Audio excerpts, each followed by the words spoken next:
Hello दोस्तों, आप लोग कैसे हो। तो सबसे पहले हैप्पी न्यू ईयर। आज इस वीडियो में मैं सबसे इम्पोर्टेंट बात बताने जा रहा हूँ जो लोग जॉब करते हैं उनके लिए। ठीक है, तो जिनको जॉब करते हुए 2 साल से ऊपर हो गए हैं, ठीक, तो उनके लिए है। तो इस वीडियो में मैं बताऊँगा कि आपको अगर आप जॉब करते हैं और 2 साल से ऊपर जॉब करते हुए हो गया है और आप अपना इन्वेस्टमेंट सेविंग के बारे में नहीं सोचते हो, तो ये आप बहुत गलत कर रहे हो। और जो मैं गलत किया अपने साथ वो मैं बताने वाला हूँ। क्योंकि इसमें क्या है कि मैं 2017 से जॉब कर रहा था, और मतलब 2017 से जॉब कर रहा हूँ टिल डेट। और मुझे इन्वेस्टमेंट सेविंग ये सब का सेंस आया ही नहीं शुरू से। ठीक है, ये पिछले कुछ 1-2 साल से आया है। ठीक, उससे पहले मेरा मस्त इंक्रीमेंट हो रहा था, अच्छा सा फाइनेंशियल ग्रोथ हो रहा था, बट कभी भी मैंने सेविंग और इन्वेस्टमेंट के बारे में सोचा ही नहीं। ठीक है, 4 साल 5 साल ऐसे ही निकल गया। तो ये उसका खामियाजा मुझे भुगतना पड़ा और पड़ रहा है, जो मैं इस वीडियो के द्वारा आप लोग को बताना चाहता हूँ, जो लोग जॉब करते हो। तो दोस्तों, जब आप जॉब स्टार्ट करते हो तो चलो 1-2 साल ठीक है कि हाँ कमाते हैं, तो अपना भी कुछ शौक़ होता है कि हाँ अच्छे कपड़े पहनेंगे, और जो भी चीज़ होता है कि हाँ पैसे उड़ाए, चलो इट्स ओके फॉर 2 ईयर्स। कि पढ़ाई कर रहा था तो उस समय बहुत सारे शौक़ थे, नहीं पूरा हुआ, इट्स ओके। तो चलो 2 साल तक है, लेकिन 2 साल बाद अगर आप कमाते हो और अपना कमाई का, अपने इनकम का आप 60% सेव नहीं करते हो, 60% तो मैं ज़्यादा ही बता रहा हूँ। फॉर एग्जांपल कि आपका जो कमाई है उसका आपको 33% ही आपको खर्च करना चाहिए। 33 से 35 और मैक्सिमम 38% आपको खर्च करना चाहिए, और बाकी बात आपका या तो इन्वेस्टमेंट होना चाहिए या तो सेविंग होना चाहिए। दोस्तों, एक और चीज़ आप इसमें पूछोगे कि नहीं ये ऐसा पॉसिबल नहीं है, तो मैं बताता हूँ हाँ ऐसा पॉसिबल हर महीने में नहीं हो सकता है। कि कोई कोई महीने में ट्रिप्स हो गए हैं, फेस्टिवल्स हैं, और फिर बहुत सारे शॉपिंग हो गया, और कुछ मेडिकल इमरजेंसी, कुछ फैमिली रिस्ट्रिक्शंस, तो उस महीने में मैं मानता हूँ कि आपको सेविंग करना थोड़ा, जो आपका टारगेट है, जैसा कि मैं आपको बता रहा हूँ कि आपको आपका खर्च 38% से ऊपर चला जाएगा। मे बी आपका जो पूरा महीने का खर्च इस केस में चला जाएगा, विथ एक्सेप्शंस, जो मैंने एक्सेप्शंस आपको बताएं। लेकिन ट्राई टू मैनेज, ठीक है, कि अगर किसी महीने में 38% से ऊपर और 33 to 38% से ऊपर खर्चा हो जाता है, तो उसको बैलेंस करने का कोशिश कीजिए कमिंग मंथ। दोस्तों, ये चीज़ मैं आपको क्यों बता रहा हूँ, क्योंकि ना ऐसा क्या होता है कि कमाते जाओगे, खर्च होता जाता है, और आपके पास सेविंग्स रहते नहीं हैं। और पता है लाइफ में बहुत सेविंग्स इंपॉर्टेंट है। ये कब पता चलेगा, जब रिस्पॉन्सिबिलिटी जब आपको बढ़ेगा ना, तब आपको इस चीज़ का रियलाइज होगा। तो मैं इस वीडियो के मामले में ये चीज़ आपको बोलना चाहता हूँ कि क्यों उस दिन का इंतज़ार करना कि जब आपको उस समय पे रियलाइज हो, जब आपके पास रिक्वायरमेंट है, जब आपके पास फाइनेंशियल रिक्वायरमेंट है, और तब आपको रियलाइज हो। करेक्ट। तो वो तो एक आइडियल सिचुएशन नहीं हुआ। तो मेरा कहने का मतलब ये है, मैं आपको बोलता हूँ कि मैं अभी कुछ सालों मतलब 1.5 साल से मैं थोड़ा फाइनेंस के तरफ, फाइनेंशियल सिचुएशन के तरफ, सेविंग के तरफ तो थोड़ा ज़्यादा ध्यान देने लगा। और मैं जब नहीं ध्यान देता था और अब जो देता हूँ, तो मुझे काफ़ी सारे डिफरेंसेस मालूम चलता है। मैंने काफ़ी सारे मतलब चीज़ों को आइडेंटिफाई किया है in terms of financial growth.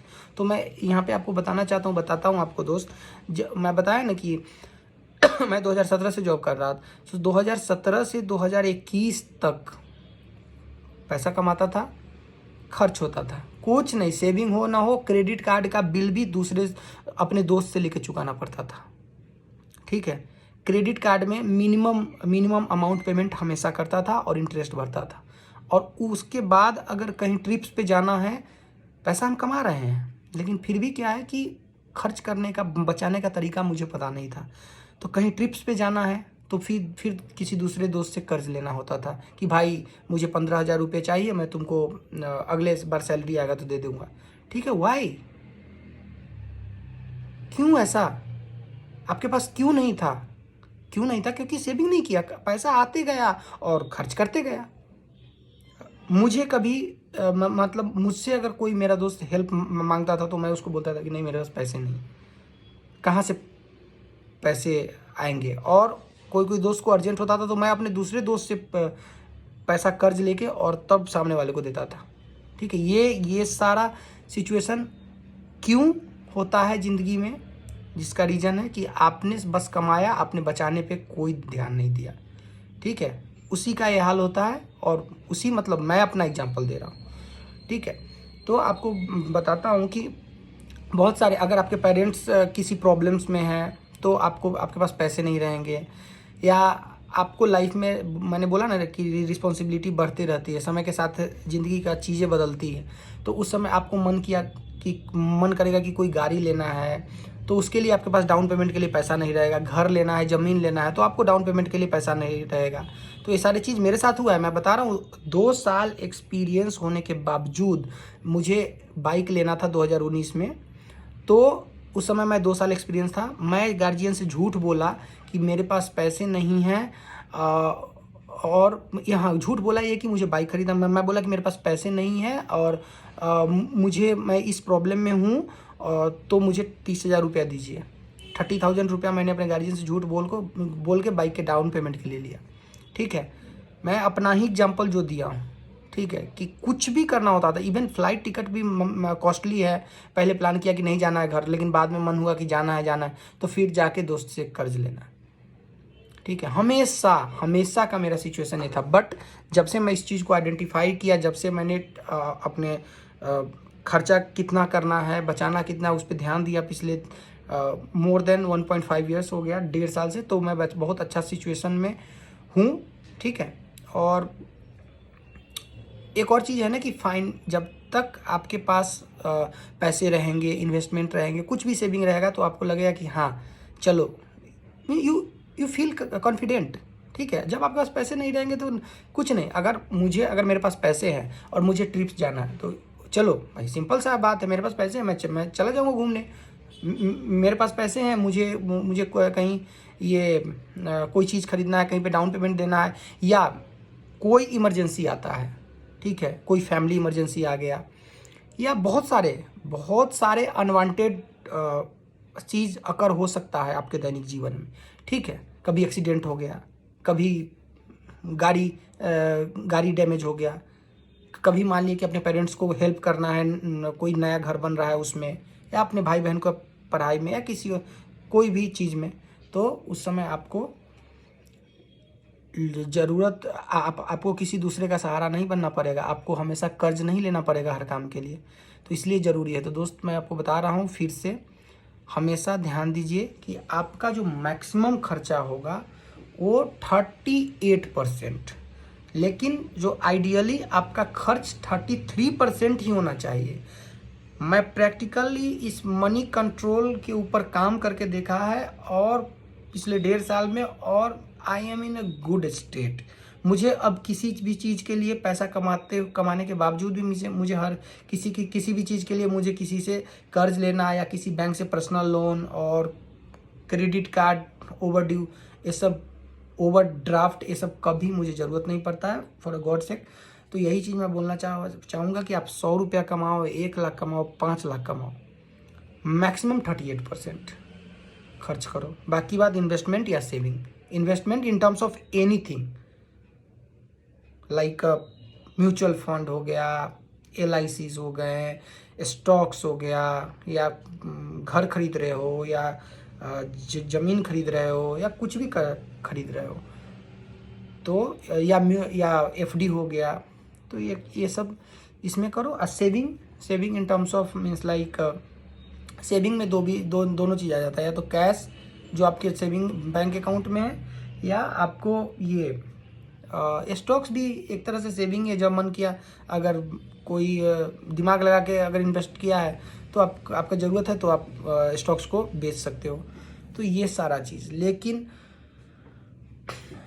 क्योंकि ज़िंदगी में ना हमेशा सिचुएशन एक जैसा नहीं रहता है, ठीक है, कभी भी कुछ हो सकता है।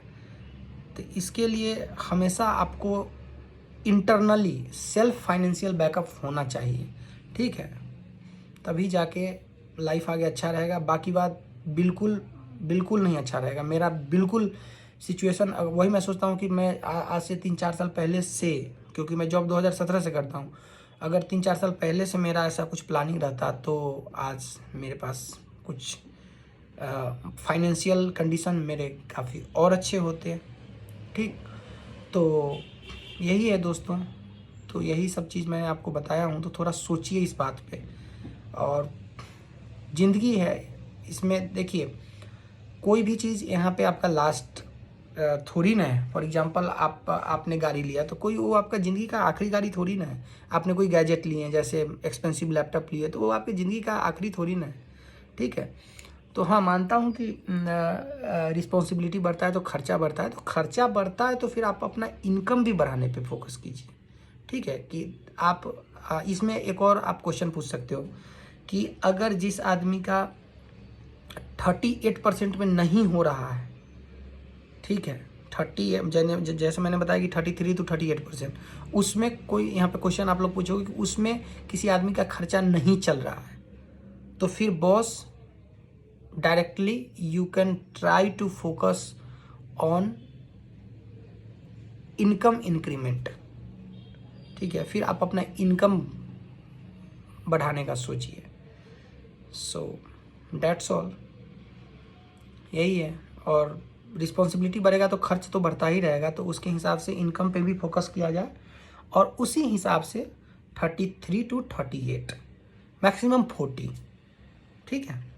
तो ये चीज़ होना चाहिए। और हाँ, घूमना फिरना सब कुछ ज़रूरी है और हर चीज़ ज़रूरी है लाइफ में, बट ये बहुत इंपॉर्टेंट पार्ट है, ठीक है। तो अगर किसी महीने में, मैं फिर से बता रहा हूँ, ज़्यादा खर्चा हो गया, इट्स ओके, बट ये हर 12 महीने में नहीं होना चाहिए, ठीक है। फेस्टिवल भी एक दो बार साल में हो गया, ठीक है। ट्रिप्स भी 1-2 हो गए, ठीक है। इमरजेंसी है, उस चीज़ पे हमारा कंट्रोल नहीं है, देन तो यही सब चीज़ के लिए कि अगर यही सब चीज़ अगर जैसे फ्यूचर में आपके साथ अकर हो जाता है अनवांटेड चीज़, तब यही बैकअप रहेगा आपके पास। तो यही चीज़ है। तो that's all. Thank you so much for watching my video.